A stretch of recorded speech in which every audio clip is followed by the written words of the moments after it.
Allah in families کو جو ہے وہ صبر دے. بالکل نوجوان لوگ تھے اور ایسا نہیں تھا کہ وہ اس جوانی میں اس حادثے کا شکار ہوتے. کہنا آسان ہوتا ہے صبر کریں، لیکن اتنی جوان جب شہادت ہوگی تو خاندان والوں کے لیے بہرحال ایک سانحہ ہے، ملک کے لیے ایک سانحہ ہے، اور پورا ملک جو ہے وہ اس سانحے میں ان جوانوں کے فیملیز کے ساتھ، پاک فوج کے ساتھ ہم اظہار افسوس کرتے ہیں. خدا ان کو غریق رحمت کرے، اور انہی کی شہادتوں کی وجہ سے آج پاکستان جو ہے وہ ایک آزاد ملک ہے، اور اپنی آزادی کو ہم سارے لوگ یہاں پہ اگر انجوائے کر رہے ہیں تو ان شہیدوں ہی کی بدولت ہے. یہ بھی میں کہنا چاہوں گا کہ ہیلی کاپٹر حادثے ہم دیکھ رہے ہیں کہ بڑھتے جا رہے ہیں. اس کی ایک ایویلیویشن چاہیے ہماری انجینئرنگ جو لوگ کنسرنڈ ہیں کہ یہ ہیلی کاپٹر کے حادثے کیوں، وجوہات کیا ہے، کیوں یہ بڑھ رہے ہیں. اس پہ بھی ہمارا ایک کنسرن ہونا چاہیے، اور اس کے اوپر بھی ہمیں دیکھنا چاہیے کہ کیوں یہ ٹیکنیکل وجوہات کی بنا کے اوپر جو اتنے حادثات ہو رہے ہیں یہ کیوں ہو رہے ہیں. اچھا، اب میں آتا ہوں جی، جو ہماری پریس کانفرنس کا ایک مرکزی موضوع ہے، نقطہ ہے، وہ ہے جو کل وزیر اعظم پاکستان کے دفتر کی 140 گھنٹے کی جو کنورسیشن ہے وہ منظر عام پہ آئی. سب سے پہلے تو میں آپ کو یہ بتاؤں کہ یہ جو کنورسیشن ہے یہ تقریباً 20 اگست سے نیٹ کے اوپر اویلیبل تھی. اس سے پہلے یہ ایک ufile.io ایک ڈارک ویب ہے. ڈارک ویب یہ ہوتی ہے کہ جس کا جو ایکسیس ہے وہ اس کا نون نہیں ہوتا کہ وہ ویب کس نے بنائی ہے، وہ ویب جو ہے وہ کریٹ کیسے ہوئی ہے، اس کا ڈیٹا کا سورس کیا ہے، اور اس تک ایکسیس بھی کئی دفعہ پاسورڈز کے ذریعے ہوتا ہے. تو یہ جو ڈارک ویب ہے ufile.io، اس کے اوپر یہ جو ایک وزیر اعظم پاکستان کے آفس کی جو کنورسیشن ہے وہ تقریباً 140 گھنٹے کی 20 اگست سے سیل کے اوپر لگی ہوئی ہے. اور جو ہیکر ہے یا جس نے بھی یہ کنورسیشن جس کے ہاتھ لگی ہے وہ اس کنورسیشن کا، اس گفتگو کا $3,45,000 مانگ رہا تھا. یہاں سے وہ بولی شروع کر رہا تھا، اور اس کے بعد 1 مہینہ ہمارے ہاں کسی کو خیال نہیں آیا، ہماری ایجنسیز کو خیال نہیں آیا، ہمارے لوگوں کو خیال نہیں آیا کہ یہ ظاہر ہے کہ ہم پبلک تو تھی نہیں، ہم لوگوں کو تو نہیں پتہ چل سکتا تھا، لیکن یہاں پر ہم نے بہت خرچہ کر کے، بہت بڑے بجٹس دے کے ہم نے ایجنسیز کریٹ کی ہیں جن کا کام ہے کہ وہ پاکستان کی سیکیورٹی کے معاملات کے اوپر نظر رکھیں. انٹیلیجنس بیورو وہ پرائمری ایجنسی ہے جس کا کام ہے کہ وہ وزیر اعظم آفس اور اس سے ریلیٹڈ جو بھی معاملات ہیں اس کے اوپر، اس کی سیکیورٹی کے اوپر اس نے نظر رکھنی ہے. لیکن اربوں روپیہ ایجنسیز کے اوپر خرچ کرنے کے بعد ہمیں نتیجہ یہ مل رہا ہے کہ 20 اگست سے ایک ویب سائٹ کے اوپر وزیر اعظم پاکستان کے دفتر کی 140 گھنٹے کی جو آڈیو ٹاکس ہیں وہ سیل پہ لگی ہوئی ہیں، اور ہماری ایجنسیز کو کچھ پتہ نہیں چلا. بالآخر جب یہ وہاں پر نہیں بکیں اور عام آدمیوں کا ایکسیس نہیں ہوا تو کل ایک ٹویٹر اکاؤنٹ کریٹ ہوا جس کا نام اس شخص نے ZE_LUCY کے نام سے ایک ٹویٹر اکاؤنٹ بنایا، اور اس ٹویٹر اکاؤنٹ نے جو کنورسیشنز کی چند منٹ کی جھلکیاں جو ہیں وہ عام لوگوں کے لیے ریلیز کر دیں، اور اس کے ساتھ ہی اس نے بتایا کہ اب یہ بولی جو ہے اس کنورسیشن کی، اس گفتگو کی شروع ہو چکی ہے. بدقسمتی سے تقریباً اب تو میں سمجھتا ہوں کہ 36 گھنٹے گزر چکے ہیں. موجودہ حکومت کا اس کے اوپر کوئی آفیشیل رسپانس سامنے نہیں آیا. ہم نے صرف 2 بیانات سنے ہیں. ایک مریم اورنگزیب کا اور دوسرا رانا ثناءاللہ کا، اور دونوں نے بالواسطہ طور کے اوپر اس گفتگو کی تصدیق کی۔ مریم اورنگزیب نے کہا ہے کہ چونکہ اس میں توشہ خانہ وغیرہ کا ذکر نہیں تھا تو اس لیے پی ٹی آئی والوں کو تکلیف ہے، اور رانا ثناءاللہ صاحب نے تو حد ہی کر دی ہے، انہوں نے کہا ہے کہ اس گفتگو سے تو پتہ چل رہا ہے کہ ہماری حکومت کتنی اچھی گورننس دے رہی ہے۔ ہم اس گفتگو کی طرف بھی آئیں گے اور دیکھیں گے کہ یہ گورننس کتنی اچھی دے رہے ہیں، لیکن اس سے پہلے میں سمجھتا ہوں کہ ہم بھرپور مذمت کرتے ہیں اس سیکیورٹی لیپس کی، اور یہ جو فون ٹیپنگ ہے پاکستان میں ایک بڑا انفارچونیٹلی بڑی بدقسمتی ہے کہ ایک عمومی بات ہو گئی ہے، اور اس کے بعد اب یہ جو جس طرح سے لیک ہوا ہے اس کے نتیجے میں تو پاکستان کو ایک نیشنل سیکیورٹی کرائسس کا سامنا ہے، کیونکہ اس کا مطلب یہ ہے کہ پاکستان کے وزیر اعظم کا دفتر بھی سائبر سیکیورٹی کے لحاظ سے اتنا کمزور ہے کہ اس کے اوپر کچھ بھی جو ہے وہ لیک ہو سکتا ہے، کوئی بھی چیز جو ہے وہ وہاں سے باہر جا سکتی ہے، اور کوئی بھی ایسی گفتگو وہاں پہ نہیں ہے جو کہ محفوظ ہو۔ اور یہ جس طریقے سے شہباز شریف صاحب کی کابینہ کی ان کے پرنسپل سیکرٹری کی گفتگو لیک ہوئی ہے، اور ہیکر اب یہ کلیم کر رہا ہے جس شخص نے یہ بولی لگائی ہوئی ہے کہ پاکستان کی سیکیورٹی سے متعلق معاملات پر گفتگو بھی جو پاکستان کے سیکیورٹی اداروں کے درمیان کے سربراہان جو ظاہر ہے وہاں وزٹ کرتے تھے ان کی گفتگو بھی اس کے پاس موجود ہے، اور اس نے کئی حوالے دیے ہیں کہ وہ بھی لیک ہو سکتی ہے۔ یہ بہت ہی میں سمجھتا ہوں ایک بڑا سیکیورٹی لیپس ہے، اور اس کی مکمل تحقیقات ہونی چاہیے، اور میں اس بات پہ حیران ہوں کہ ابھی تک وزیر اعظم آفس نے اس کے اوپر اپنا بیان جاری نہیں کیا، اس کی تحقیقات کا اعلان نہیں کیا۔ آخر کیا وجہ ہے؟ مجھے ایک ٹیلی ویژن نے اس سے بھی زیادہ خطرناک خبر دی ہے کل، اور صدیق جان نے کل یہ کہا ہے بولڈ ٹی وی کے اوپر کہ حکومت اس وقت نیگوسیشنز کر رہی ہے ہیکر کے ساتھ کہ وہ یہ ڈیٹا خرید لے اور اس کو مزید ریلیز نہ کرے، یعنی حکومت پاکستان اتنی بلیک میل ہو رہی ہے اس ڈیٹا کے اوپر، اب وہ یہ ڈیٹا جنہوں نے چوری کیا ہے ان سے خریدنے کے اوپر گفتگو کر رہی ہے۔ لیکن اگر یہ حکومت خرید بھی لے تو اس بات کا کیا ثبوت ہے کہ جو ہیکر ہے وہ اس ڈیٹا کو بعد میں مس یوز نہیں کرے گا؟ آپ کو کیا وہ اوریجنل فائل دے گا؟ کیا وہ آپ کے ساتھ کوئی دھوکہ تو نہیں کرے گا؟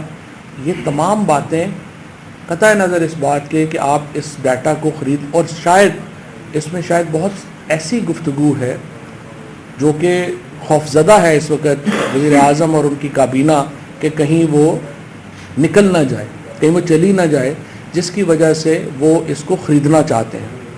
اور اگر وہ خرید بھی لیں گے تو کیا اس بات کی گارنٹی ہے کہ وہ اوریجنل جو اسکرپٹ ہے وہ اپنے پاس نہیں رکھے گا اور وہ کہیں اور نہیں چلا دے گا؟ اس لیے زیادہ اہم بات یہ ہے کہ وزیر اعظم آفس کے اس لیک کی مکمل تحقیق ہو، جو لوگ ملوث ہیں ان کو سامنے لایا جائے، اور اس کے ساتھ ساتھ آئندہ کے لیے وزیر اعظم آفس کو ایک جدید ڈی بگنگ سسٹم جو ہے وہ لگنا چاہیے، وہ ہونا چاہیے۔ اور خود پاکستان کے وزیر داخلہ نے کل یہ کہا، آپ اندازہ لگا لیں حکومت کیسے چل رہی ہے، کہ وزیر اعظم ہاؤس تو بہت غیر محفوظ ہے، وہاں پہ تو ہر چیز ریکارڈ ہوتی ہے۔ اگر پاکستان کے وزیر داخلہ خود وزیر اعظم ہاؤس کے بارے میں یہ کہہ رہے ہیں، وزیر اعظم آفس کے بارے میں یہ کہہ رہے ہیں، تو آپ اندازہ لگا سکتے ہیں کہ یہ حکومت کیسے چل رہی ہے اور یہ حکومت کی اس وقت حالات کیا ہیں۔ اور اس لیے یہ جو سارے معاملات ہیں اس کی تحقیقات ہونا بہت ضروری ہے۔ اب آئیے کانٹینٹس کی طرف۔ اس کے جو کانٹینٹ ہیں اس گفتگو کے وہ بہت ہی دھماکہ خیز ہے، اور ابھی ہیکر یہ کہہ رہا ہے کہ اصل جو دھماکہ خیز گفتگو ہے وہ اس نے ریلیز نہیں کی کیونکہ وہ اس کے لیے پیسے چاہتا ہے۔ اب اس کے اندر جو بنیادی بات ہے، اس کے تقریباً آپ سمجھیے کہ 5-6 کلپس ہیں جو شاید 5-6 منٹ سے زیادہ کے نہیں ہیں، لیکن ان سے آپ کو اندازہ ہوتا ہے کہ یہ حکومت کیا کر رہی ہے اور اس کی جو ڈائریکشن ہے وہ کیا ہے۔ پہلا کلپ جو آپ اس کو دیکھیں گے وہ مفتاح اسماعیل صاحب کو جس طریقے سے آج ہٹایا گیا ہے، اسحاق ڈار صاحب کو جو لایا گیا ہے، مفتاح اسماعیل کے بارے میں جو مریم نواز اور شہباز شریف آپس میں جو گفتگو کر رہے ہیں، اس کے بعد اصولی طور کے اوپر تو مفتاح اسماعیل کو پارٹی ہی چھوڑ دینی چاہیے، لیکن بہرحال یہ تو ان کا اپنا فیصلہ ہے۔ کس طرح سے ان کو اپنا کام نکلوا کے پھر بس کے اندر، بس کے نیچے دھکا دے دیا گیا ہے، انڈر دا بس جس کو ہم کہتے ہیں۔ تو اب یہ مفتاح اسماعیل کے بارے میں تھوڑے سے خیالات سنیے کہ مریم اور شہباز شریف کے کیا ہیں۔ اچھا، یہ جو میں بیسیکلی تو وہ کہہ رہے ہیں، مریم کہہ رہی ہیں شہباز شریف کو کہ مفتاح کیا کر رہا ہے، اس کو کچھ آتا جاتا نہیں ہے، یہ پتہ نہیں کیسے ہمارا اس نے بیڑا غرق کر دیا ہے، سر پہ آ کے بیٹھ گیا ہے، اور اللہ کرے اسحاق ڈار صاحب آ جائیں تو سچویشن بہتر ہو جائے۔ لیکن یہ میں آپ کو بتا رہا ہوں، آپ ذہن میں یہ رکھیے گا، یہ اگست میں یہ ریلیز ہو چکی تھی، تو اس کا مطلب یہ ہے کہ یہ سپٹمبر کے مہینے کی گفتگو نہیں ہے، یہ 20 اگست سے پہلے کی کئی گفتگو ہے۔ اور جب یہ اگست میں 207 پہ جب ڈالر تھا، کہیں اب تو ڈالر کی سمجھ ہی نہیں آ رہی، آج پھر اسحاق ڈار صاحب کی آمد کیا سن کے ڈالر 3 روپے اوپر ہو گیا، تو اب یہ جو حالات جا رہے ہیں اگست کے تھے۔ اچھا، یہاں پہ اگر ہم وہ ٹکڑا پہلے سنا سکیں جو سگریٹ کی صنعت کا ہے، اس میں تھوڑا سا آپ کو یاد کرانا چاہتا ہوں کہ میں نے بڑی بار بار یہ بات آپ کے سامنے رکھی کہ کس طرح سگریٹ کی صنعت کو یہ جو مریم اورنگزیب کے کہنے کے اوپر مراد دی گئی، اور کس طرح سے جو IMF کے کہنے کے باوجود انہوں نے سگریٹ انڈسٹری کو مراد دی۔ جو مریم اورنگزیب کے ہسبینڈ ہیں علی تاثیر، وہ اس وقت ایک بہت بڑی دنیا کی ٹبیکو کمپنی کے جو ریجن ہے اس کا وہ انچارج ہے، اور پہلے بھی پچھلی حکومت میں بھی ان کے سکینڈل آئے تھے کہ انہوں نے سگریٹ انڈسٹری کے لیے مراد لی، اور بڑے بڑے امیر لوگوں کے، بڑے بڑے جو انفلوئنشل منسٹرز تھے، ان کے بچوں کو PTCL میں نوکریاں دی گئیں، PTC میں نوکریاں دی گئیں، اور باقی جگہوں کے اوپر نوکریاں دی گئیں، جو ٹبیکو ہماری کمپنیز ہیں ان میں نوکریاں دی گئیں۔ اب یہاں پہ جو میں نے سکینڈل آپ کے سامنے لے کے آیا تھا، میں نے بریک کیا تھا کہ کس طرح سے سگریٹ انڈسٹری کو اربوں روپے کی مراد دے کے دی مریم اورنگزیب نے، اور یہاں پر اب یہ جو سکینڈل ہے اس کو کنفرم کون کر رہا ہے؟ شہباز شریف۔ وزیر اعظم جو ہیں وہ مریم نواز کو بتا رہے ہیں کہ کیسے مفتاح نے انڈیو فیورز دیں سگریٹ انڈسٹری کو۔ ذرا سنیے۔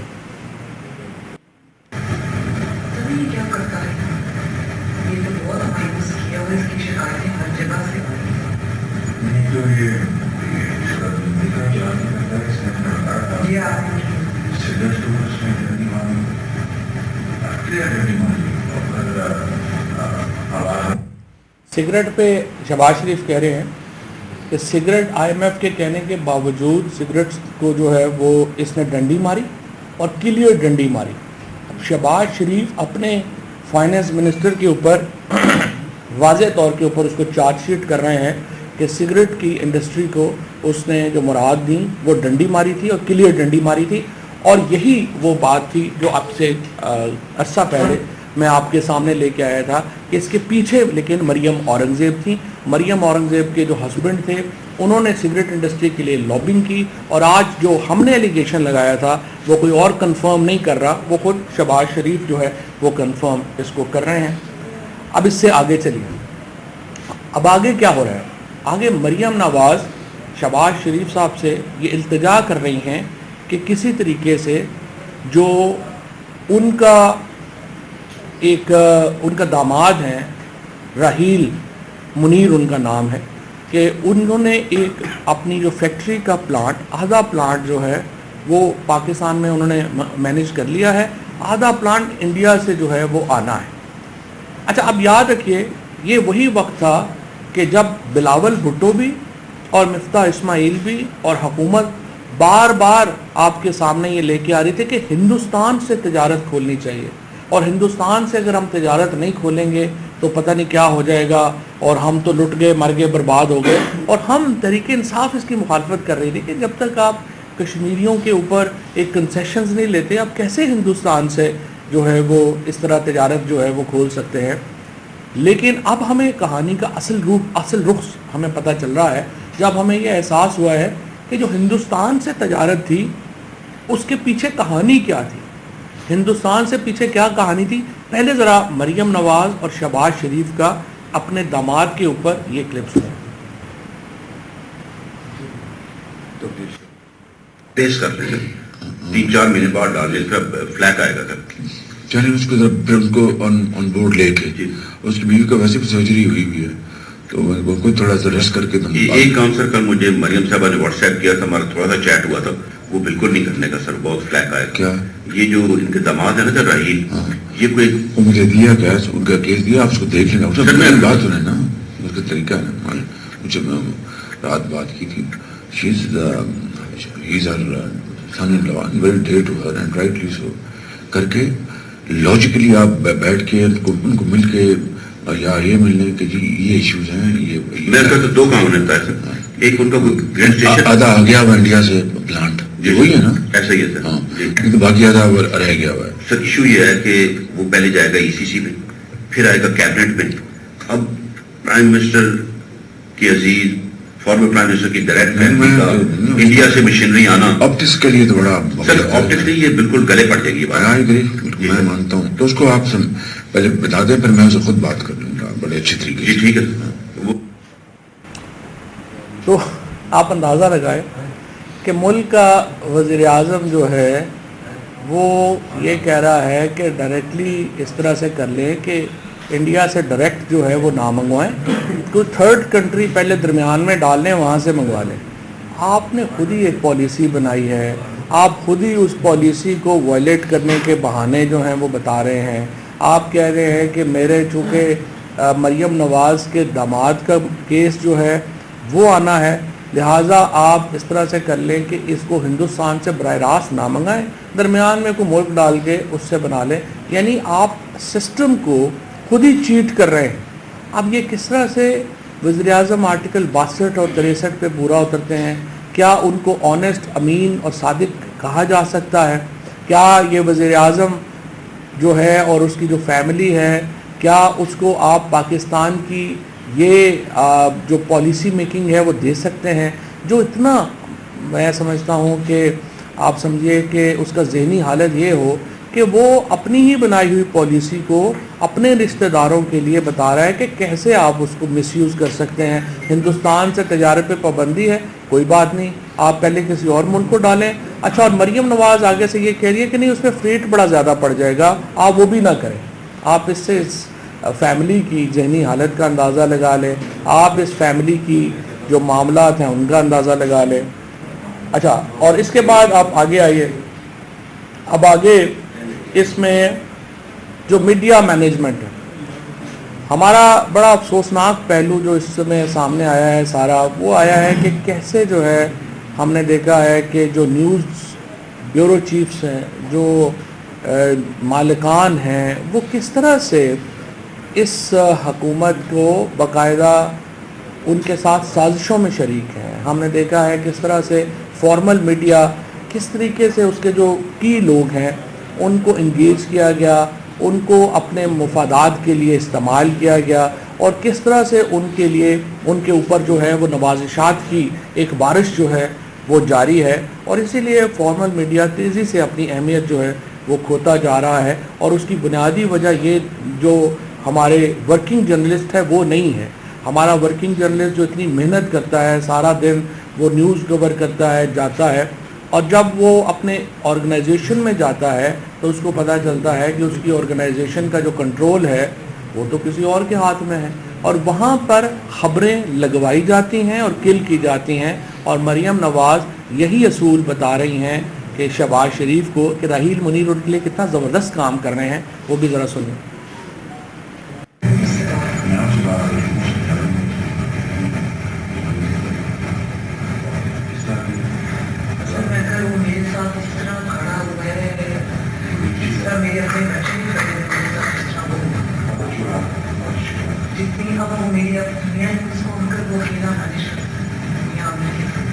کوئی خبر کروانی ہو, خبر بند کرانی ہو, سارا وہ کراتا ہوں.